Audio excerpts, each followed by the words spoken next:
Le préfet de Bretagne réagit après qu'un enfant de 5 ans ait été grièvement blessé par balle samedi vers Rennes, près d'un quartier en proie au trafic de drogue. J'ai rappelé d'ailleurs à l'ensemble des acteurs que la sécurité de nos concitoyens, comme la sécurité des territoires, était au cœur des priorités à la fois de l'État et du gouvernement. L'enfant était emmené en voiture chez sa mère par son père, connu de la justice pour trafic de drogue. Ils ont alors été poursuivis par un véhicule avant d'essuyer des tirs d'armes automatiques. L'enfant a été touché par balle à la tête et à la joue et était dimanche soir entre la vie et la mort. Une enquête pour tentative de meurtre sur mineur de moins de 15 ans a été ouverte. Nous allons organiser un certain nombre d'opérations dans les jours et les semaines à venir pour mettre un terme et éradiquer ce trafic.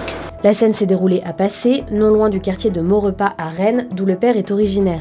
La zone est une plaque tournante du trafic de drogue dans la ville et depuis plusieurs mois le théâtre de tirs et d'affrontements entre bandes rivales. Quand vous ouvrez votre fenêtre et que vous les voyez devant chez vous tous les jours, qu'est-ce que vous voulez faire? Il faut sortir, il faut descendre l'escalier, parce qu'autrement, c'est pas vivable à force, c'est ça. Sur demande du ministère de l'Intérieur, une compagnie de CRS spécialisée dans les violences urbaines a été déployée sur place afin de protéger les habitants des narco-racailles qui contrôlent ce quartier.